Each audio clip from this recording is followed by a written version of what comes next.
Okay, so I'm back to give an update on the scalping and dethatching that I was doing on my lawn that I started way back in August on the 24th.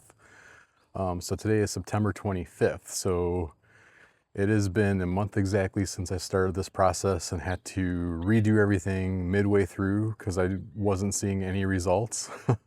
I think a lot of that was due to the lack of water that we've had. We've had no rain until this week. So as soon as the first day of fall came around, we finally started to get rain. So August we had like one rainfall in the whole month maybe, and it was not enough to do anything. So um, I'm gonna turn this around. I'm gonna show you where we're at today again, September 25th, and we're approaching our first frost date usually around October 15th.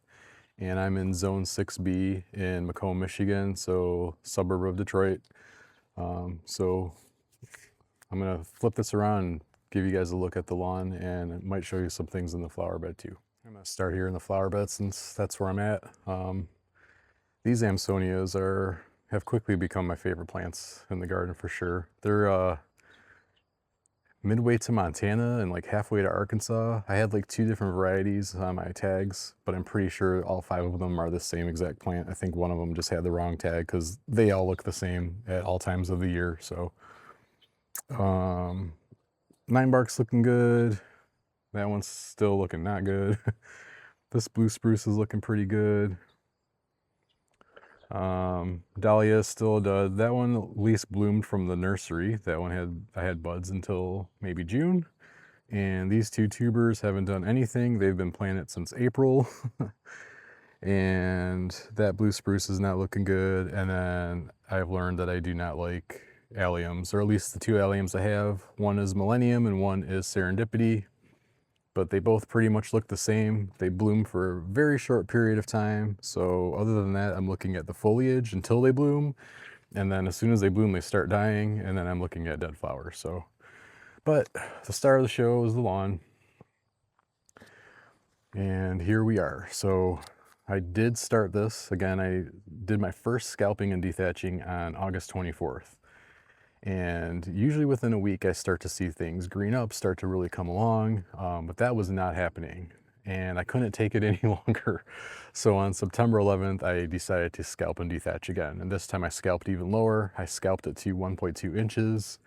I dethatched 2 more times. So this thing has been scalped actually 3 times and dethatched 3 times and scarified once. The first time I only scalped it once. This last time I scalped it at 1.8 and 1.2 inches. The sun just came out, so you might just have seen a weird color change here, but I do face west and I'm in full sun whenever the sun's out. So there's trees across the street, but not big enough to give us any shade ever. So this lawn is never in shade other than the little bit it might get from the front of the house or from the garage. So it's almost 1 o'clock here, so there's not going to be any shade. So anyways, back to the dates on everything that I did things. So September 11th is when I scalped and dethatched again. And then on 2 days later, on September 13th, I put down 2100 ammonium sulfate, and that rate is 3 to 5 pounds per 1,000 square feet. This is 1,500 square feet, and I put down 8 pounds. I did see some white tips, so some burning from the chemical burn, even though I was watering twice a day. Still wasn't enough. So, and I did probably go a little heavy-handed on the ammonium sulfate. So I still kept with the watering, and I set my reel mower just to cut the white tips off that were showing. Kept up with the watering. So from 9/11 to the 9/13th when I put down the ammonium sulfate, then on the 17th, so a few days after that, I overseeded. And at the same time I overseeded, I put down the Scott's Triple Action for seeding that has the Mesotrione in it. So right now I do have a little bit of white going on again. This is not from the chemical burn from ammonium sulfate, but this is the Mesotrione doing its thing, killing any bad grasses, killing any weeds that are coming up. The overseed that I did on the 17th, that was seed that I started pre-germinating on the 10th. So I pre-germinated for exactly 7 days. I had a bucket with my Ryegrass Elite Rye that was 3 years old, so I think that there really wasn't any energy left in those seeds. I did see some seeds that had some roots kind of popping out of the seeds, but for the most part, I'm not sure if that did anything. If it did anything, it really would have germinated once it got planted. After the 7 days though, I did see my little tiny Kentucky bluegrass seeds have the little tiny white ends on the seeds. That's basically telling you that they're pre-germinating. So as soon as you see the tiniest sign of that, you want to get it in the ground. So I do see some baby grasses here. Let me see if I can zoom in for you. There's some baby grasses in there.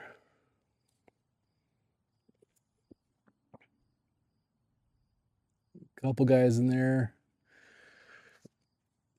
You might not even be able to pick them up because the stuff I'm seeing on here isn't the baby grasses, but the baby grasses they're really in there.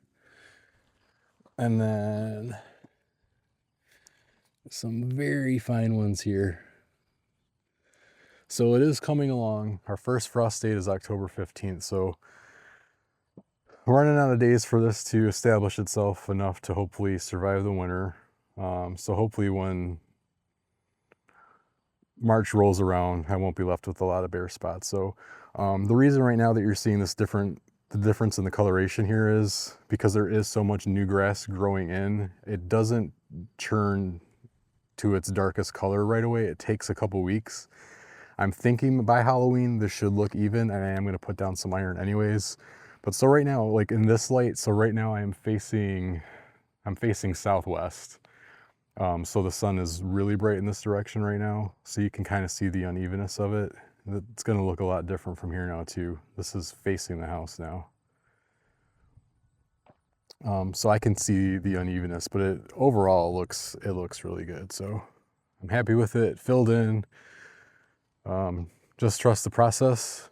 Any of the videos that you see doing a scalp and dethatch and an overseed, I don't think I've seen one person do something crazy where I would say it's wrong. So by the time this video is out, I should have the version of my video out where I do some of the steps just to kind of see how much of a pain and how messy it can be. So now I'm facing north now, so you can see the change in the sunlight, and then that is west again. It definitely looks more even from here. So I wanted to just do a short video. I've tried to make this so many times and I just start talking about a million things. So I just wanted to keep it to the lawn and to give an exact update on exactly what I did on the previous videos and to just kind of keep it as concise as possible. Again, I'm in Macomb, Michigan, Zone 6B. And this is cool season grass. This is 100% bluegrass that has been overseeded with 100% ryegrass. The last mix that I got for my sod farm of the bluegrass seed actually had Midnight and Blue Bank in it as 2 of the 4 cultivars. So I was super impressed with that. It was a little pricey at 40 bucks for a 5-pound bag, but I've never had bad sod or bad seed from that sod farm.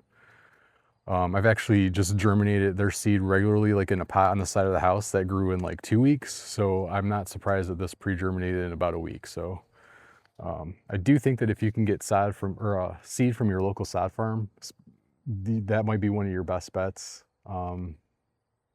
in terms of buying a seed that's going to be good for your area. So, all right, I'm going to wrap it up here. Again, this is the update.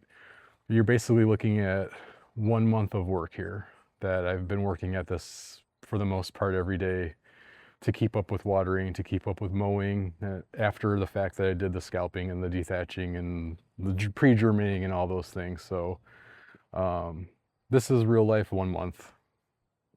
I wanted to bring up my best friend here. This is Willow Beena Lou. She is almost 14.4, so 14 years and 4 months here on September 30th will be the 4 months. Oh, she's peeing on the lawn. The one time I bring her out. Beena Lou, making it hers. She has a fatty cyst pop on Monday night. That's scabbing up and healing nicely here. That was always scary, especially with an older dog. And then she's had a little wart here on her face that popped. She scraped open and started bleeding in February, so. But she's doing good. She's a good girl. She is half of Finlow. She's the second half, the end half.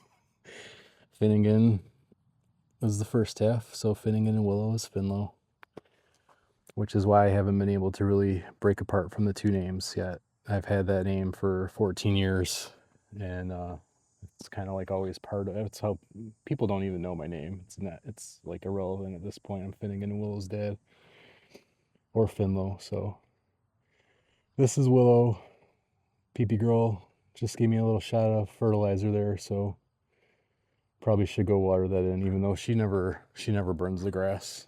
So I was having her in some of my other attempts of making this video, and I just was going all over the place. So all right, bye from me and Willow.